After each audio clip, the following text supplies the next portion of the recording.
Olá, alunos da Khan Academy Brasil, tudo bem com vocês? Hoje nós vamos falar um pouquinho sobre tratamento de água e esgoto. E você já parou para pensar quanta água a gente tem no nosso ambiente? Quanta água tem disponível? Eu vou mostrar para vocês aqui um pequeno esquema sobre quanto de água a gente tem no nosso planeta. Dá uma olhada aqui. Mais ou menos 97,5% da água que cobre o nosso planeta é composta de mares e oceanos. Ou seja, água salgada, água que a gente não consegue beber, que a gente não consegue utilizar. Desse montante aqui, de 100% da água no nosso planeta, apenas 2% é composto por água doce, aquela água que a gente consegue tomar. Mas da água que a gente consegue tomar, desses 2%, 77% estão em geleira, então a gente não tem acesso a ela. 0,4%, que é bem pouquinho, está na atmosfera. 22% praticamente está no subsolo, através de lençóis freáticos, de corredores de água subterrâneos.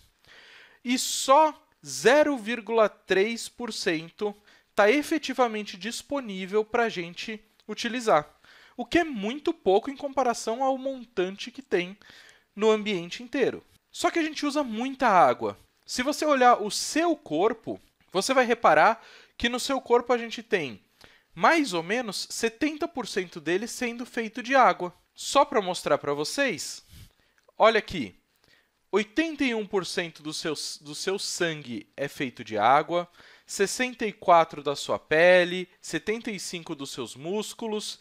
Alguns têm um pouquinho mais de água do que os outros, alguns órgãos, como o pulmão e o fígado. Outros têm um pouco menos, como, por exemplo, os nossos ossos. Mas, em geral, em média, nós temos 70% do nosso corpo composto de água. Por isso, é tão importante para a gente pensar como que a gente pode preservar essa água que é tão pouca no nosso ambiente e é tão necessária para a gente. Então, eu começo mostrando para vocês qual que é o problema da água. Eu vou falar um pouquinho para vocês sobre como que a gente prejudica essa pequena quantidade de água que a gente tem. Então, vamos falar um pouquinho sobre poluição da água. A poluição da água, ela, para ser classificado como poluição de água, ela deve estar encaixada em alguns critérios. O primeiro critério é, ela tem que prejudicar a saúde, a segurança ou o bem-estar de quem está próximo dela. Ou ela deve criar condições adversas a atividades sociais e econômicas. Ou seja, é poluído quando você não consegue entrar na água para nadar, por exemplo. Ou você não pode utilizar essa água para alguma outra coisa, para fazer comida ou alguma coisa do tipo. Ela também pode ser considerada poluição se ela afetar de alguma forma a biota do ambiente. Ou seja, se ela causa algum tipo de enfermidade, algum tipo de doença aos bichos que estão utilizando dessa água. Uma outra forma de poluição pode ser condições estéticas ou sanitárias. Quando você tem um rio que está poluído, não está tão bonito, ou ele não está próprio para o uso, isso pode ser considerado poluição. Uma outra forma de você poluir é se você lançar matérias ou energias que sejam a mais ou a menos do que aquele rio ou do que aquele lago precisa. Por exemplo, se você coloca muita alga dentro do rio, isso vai causar uma quantidade muito grande de micro-organismos ali dentro e vai aumentar a quantidade de matéria do rio. Isso pode ser bastante prejudicial para o rio.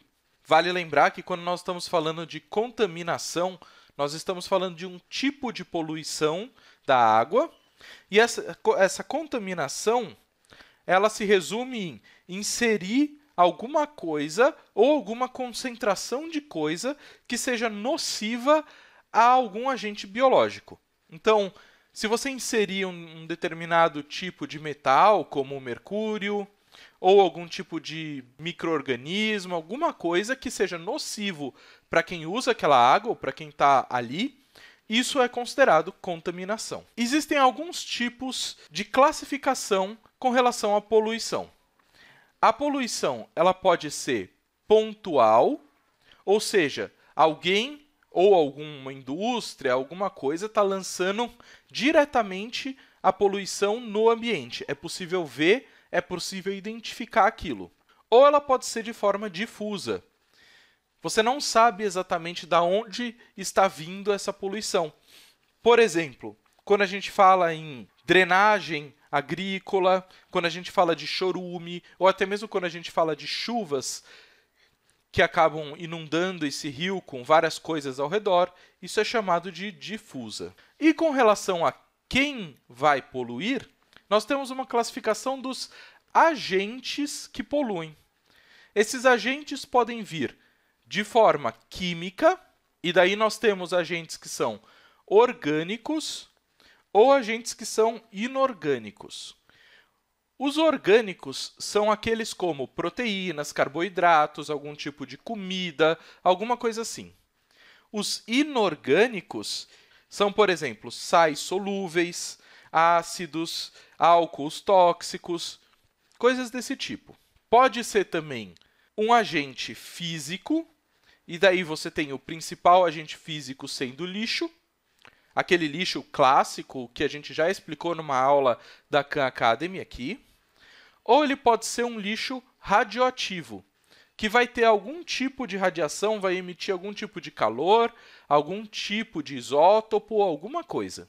Ou também pode existir agentes que são considerados biológicos. Os biológicos são subdivididos em faunas microscópicas, bactérias, fungos, protozoários, coisas que são muito pequenininhas e podem estar infestando esse rio, ou pode ser macroscópico. E daí, coisas maiores, bichos maiores que podem estar infestando. Uma fauna exótica, por exemplo, um peixe que não deveria estar ali, alguma coisa que não deveria estar ali, mas que seja grande o suficiente para a gente visualizar. Pensando nisso, o humano criou uma forma de reutilizar essa pouca quantidade de água que a gente tem. E essa reutilização passa por um processo que se chama tratamento de esgoto. O tratamento de esgoto, conforme esse esquema que eu estou mostrando aqui para vocês, ele passa por algumas etapas, e eu vou explicar elas para vocês a partir de agora. Nós temos a captação dessa água em uma represa, ou em um rio, ou em algum lugar que tem uma grande quantidade de água, e ela é bombeada em direção à central de tratamento de esgoto. Esse bombeamento ele acontece nessa bomba aqui que está na figura. Isso é uma bomba que faz a captação da água. Na sequência, nós temos a coagulação. Nessa fase, chamada de coagulação, vão ser inseridos sulfato de alumínio, cal e cloro, que vão fazer com que a matéria que está ali orgânica vai subir e, ao passar por uma tela que tem dentro desse reservatório, essas partículas maiores vão ficar presas nessa tela. E daí ele vai passar para a fase 3. Na fase 3, onde nós temos um tanque de floculação, a floculação ela vai pegar partículas sólidas e transformar elas em flocos, em grandes pedaços. Nessa fase aqui, vai ter a inserção de fauna microbiana anaeróbica, ou seja, essa fauna ela não vai utilizar oxigênio nessa fase. Ela vai ajudar na decomposição de material orgânico que tem aqui, e no momento que os flocos já estiverem em grande quantidade, ele vai passar para a próxima fase. Na próxima fase, chamada de decantação, esses flocos eles vão ir para o fundo, e esses flocos serão separados em um outro tanque. Eu já vou explicar desse outro tanque dos flocos daqui a pouquinho. Vamos dar sequência à parte da água. Daí eles vão para um quinto tanque chamado de filtração, processo de filtração. Nesse tanque você vai ter um composto de areia, carvão e cascalho. Ele vai pegar as partículas e juntar essas partículas para que a água possa escorrer a mais límpida possível. Uma vez que as partículas saem do tanque de filtração, elas vão para um processo chamado desinfetação e fluoretação. Por quê? vai ser inserido nesse local cal, cloro e flúor. A ideia de inserir esse material, esses compostos químicos, é para quando chegar na mesa de vocês, ou chegar no momento que vocês vão consumir essa água, o cloro e o flúor vão ajudar na parte de dentição, na parte bucal do nosso corpo. Depois dessa fase, eles vão para um reservatório chamado ETA. Depois desse reservatório, eles vão ser distribuídos para os reservatórios de cada bairro. E dos reservatórios de cada bairro, eles vão para a distribuição na cidade. Mas daí você vai falar para mim, tá, e aqueles flocos que eu comentei lá atrás? Bom, voltando aqui na fase 4, os flocos que eu comentei que decantaram aqui, eles vão ser separados da água e vão ser levados para um tanque em forma de lodo. O lodo é um material extremamente orgânico. Ele tem muitos materiais orgânicos dentro dele. Então, com esse material orgânico, a estação de tratamento vai inserir micro-organismos nele, e esses micro-organismos vão ter a função de digerir esse lodo.